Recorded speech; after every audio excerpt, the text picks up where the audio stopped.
Hello, welcome to Steven Shinder Reviews in video form, continuing Chucktober with day 8, starting the Chucky TV series rewatch. I think I've watched this first season 2 or 3 times before, so this might be my third or fourth time.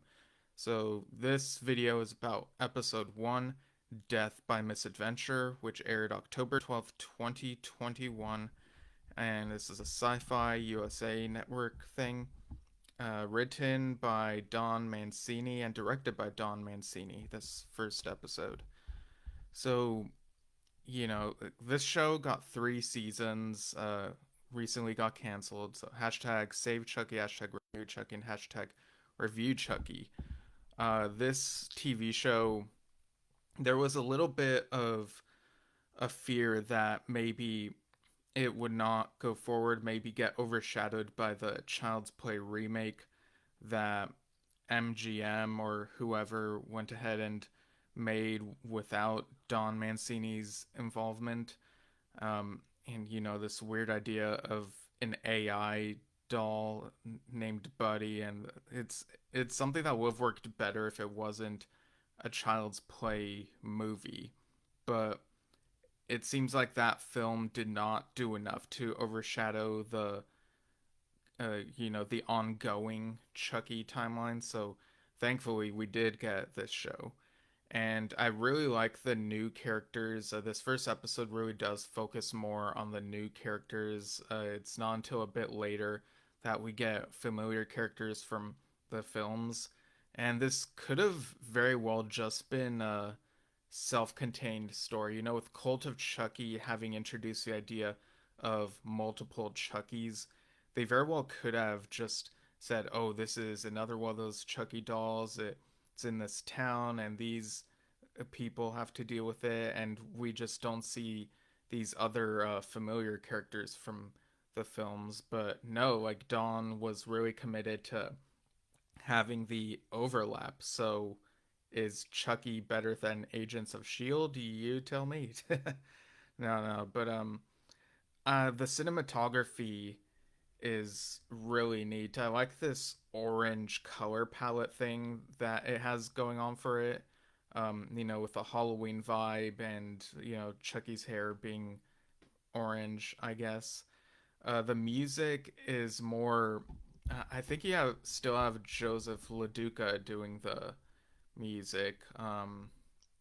Yeah, and I think the title theme might incorporate a bit of Child's Play 2 music. I'd have to double check that, but there's also modern pop music that shows up in the show itself. Like we begin with that Billie Eilish song "Copycat," and some of this music isn't stuff I'd normally listen to, but I think it really fits the vibe of the show very well. It kind of goes back to Bride of Chucky and I guess Seed, using songs, music with vocals within the story, whether it's diegetic or not. But it feels up to date, and this is being marketed toward a new generation.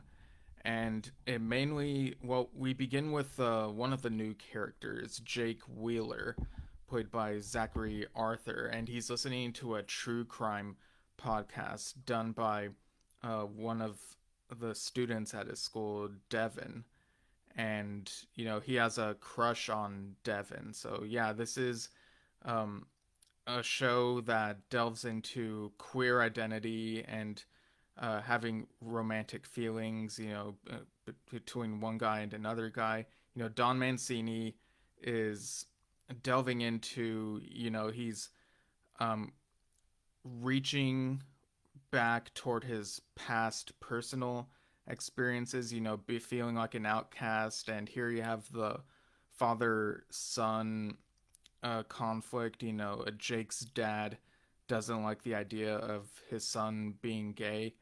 But yeah, we begin with Jake going to this yard sale. He's an artist, sculptor who likes to put doll parts together into this huge sculpture thing.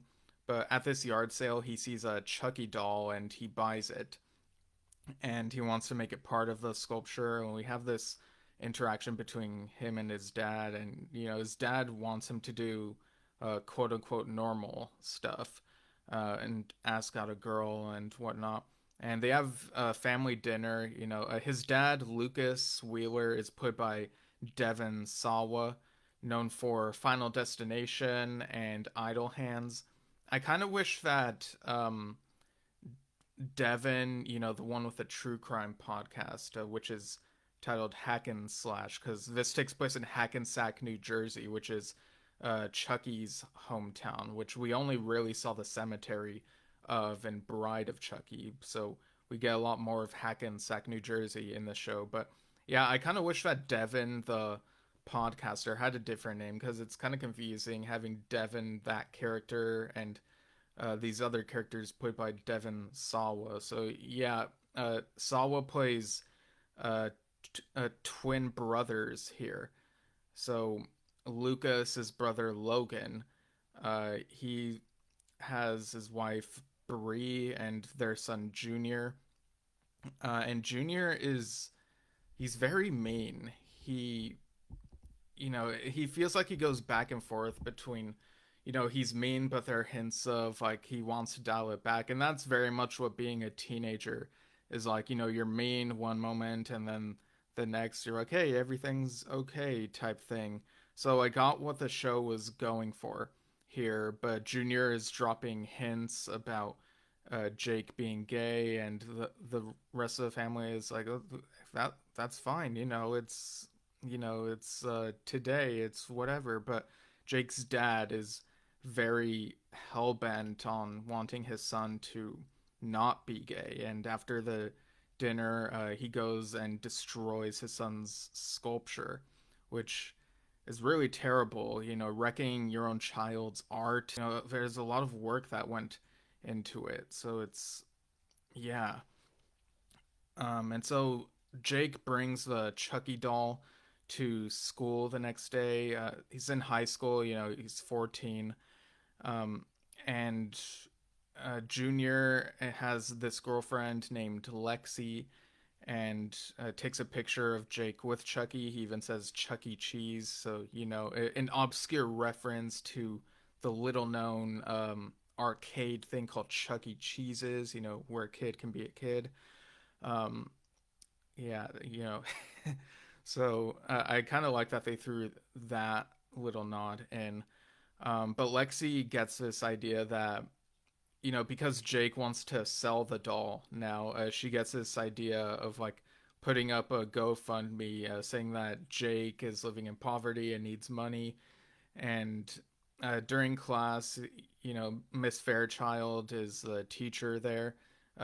Kind of mysterious in season one, I guess, and there was some speculation for fans. We'll get to that at some later point in this series. But yeah, they're doing the whole like dissect the frog thing, and am I crazy or is it really strange that this is still a thing in schools? Like lots of people would surely feel uncomfortable about doing this, right? But in any case, Jake says he doesn't feel comfortable, and then when he's not looking, Chucky basically, he stabs the frog and like slices it up, and Miss Fairchild is like, "Oh, Jake, that's all you're supposed to do." And he's like, "I didn't do it." And then this is when there's a notification, and everyone in the class sees the GoFundMe, and Jake feels humiliated because now everyone thinks that he's poor and like super in need. And one of his classmates, Oliver, like even makes fun of him and like throws a coin in his direction. Um, and so Lexi, she's a bully here, and Junior had previously told her to maybe lay off of him, but he didn't really try his hardest. For the most part, he's he's pretty mean. Um, yeah, and like doesn't speak up that much about this, and like I feel like Junior kind of just lets things happen. But yeah, Lexi is kind of in trouble, and because she's high, she is not super suspicious of the Chucky doll when it seems to have moved. But she's like, I gotta stop getting high before class, and like walks out, and Miss Fairchild and the other faculty member are like, that was too easy. It's like, I feel like there would be more done in that interaction, but it was kind of funny. So Jake is trying to sell the doll. He's put up a post online and he gets a message on Skype, or at least it looks like Skype, which, I mean, this is 2021. Are people still using Skype at this point? I know Zoom became the dominant thing from like 2020 onward, but yeah, I don't know. But he gets a message from someone saying that they're interested in his doll, and then he just right away gives his number, and it's like, wait, what? Why are you giving out your number? But yeah, apparently his number is a 555 number, and the number that calls him is also a 555 number. So that's how you know they're super fake. And the caller is calling from Rhode Island, according to the text, and we hear the voice of Alex Vincent once again playing Andy Barclay. And I remember when this first aired, I was kind of confused, wondering, is this in his cabin or is this in the Harrogate mental hospital? Um, and later in the series, there is a bit more confusion about whether Cult of Chucky overlaps with the timeline of this show, like maybe takes place a couple episodes in, or whether it's a few years before. And I lean more toward the latter based on um, evidence of that making more sense than the other side of that whole thing. But I'll get to that later. So yeah, on this call, Andy says that the doll is dangerous. Have you checked the batteries? And then he's like, hang on. Hello, is someone there? And just hangs up. And it's never explained like what happened with him on the other end. So I remember wondering, like, is he in his cabin? Like, has he gotten out of the mental hospital and now like someone's stalking him around his cabin? Or is he in the mental hospital, sneaking around, trying to get to the phone, and uh, is maybe one of the faculty members is discovering like what he's up to. I think maybe that's what happened. That's my headcanon. If that, um, yeah, that whole thing. But yeah, that's all we get of Alex Vincent in this episode. But he comes back later in the season. So you know, there's this whole huge argument between Jake and his dad, and he says he wishes it had been his dad in the car accident that killed his mom. And earlier in the episode, Lucas says, you look more and more like your mom every day. And, in some contexts, that could be a compliment because, it's someone that you miss. But I think maybe another way it could be read is that he really doesn't like that Jake does not look as quote unquote manly as he does, type thing, toxic masculinity. But yeah, they get in this whole argument, and Jake is like, I effing hate you. I'm like surprised by the F bombs that are included in this. But yeah, Jake goes up to his room. Lucas's whiskey has, someone has drank some of the whiskey. He investigates this thing where it's like the wiring is, um, looks.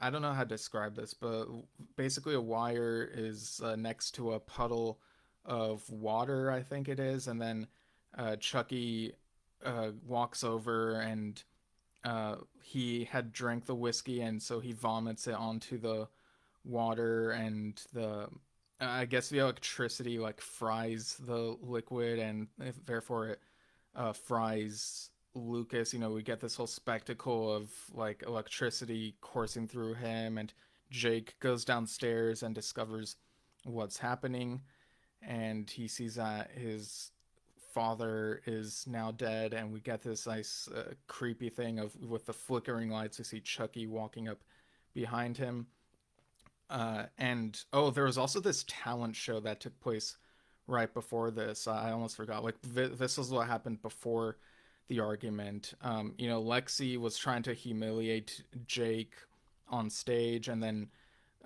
Chucky forced Jake to go on stage and um, read Lexi's phone, and so read some personal stuff, her dirty laundry on there, and humiliated her, and also alluded to his aunt having secrets because earlier in the episode, his aunt is on the phone with someone, and so you kind of wonder, is she like uh, I don't know if you suspect in this episode or in a later episode, but at some point you kind of suspect, is she having an affair with someone, perhaps?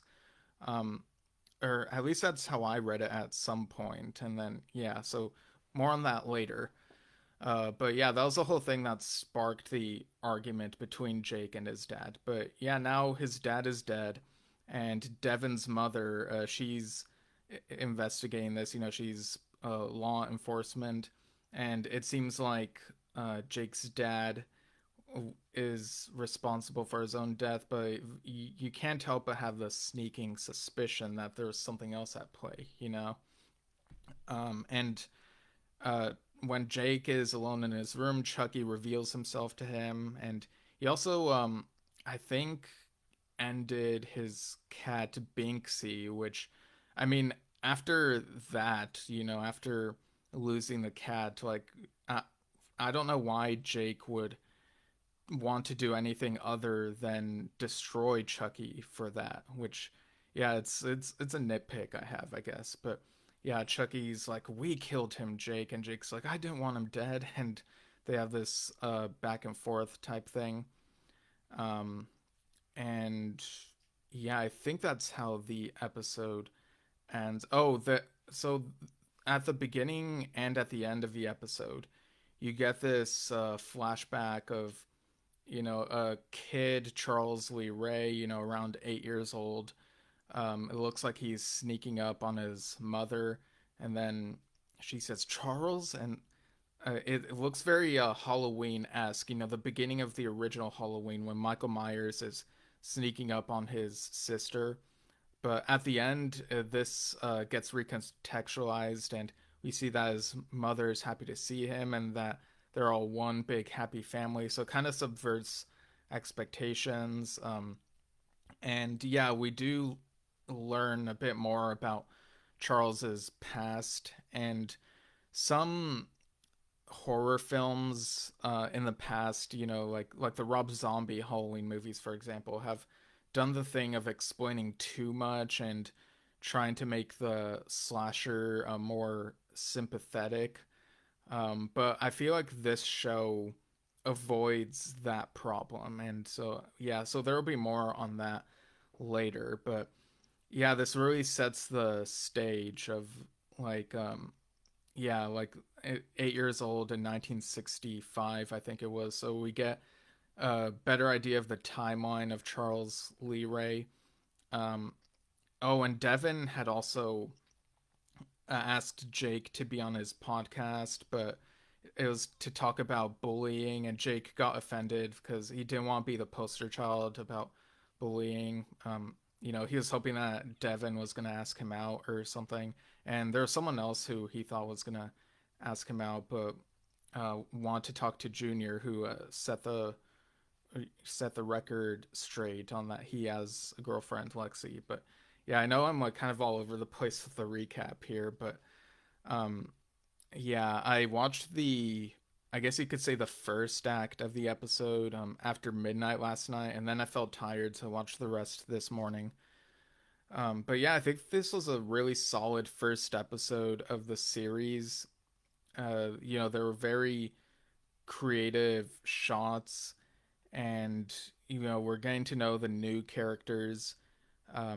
Being eased into the world of Hackensack, New Jersey in the show, and it's very much a show about anti-bullying, because it has a bit of the internet bullying thing, which if that's a thing still, then Wow, yikes.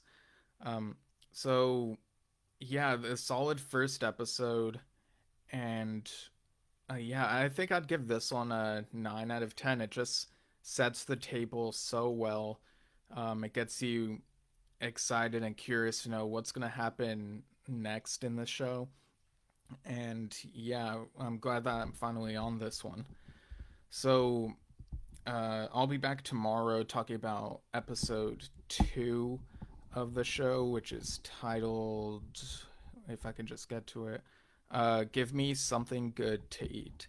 So, yeah, maybe by the end of this series, I'll have some of the episode titles memorized more than before. Because typically, when watching a TV show, you kind of just go to each episode and just watch it and don't pay much attention to the title.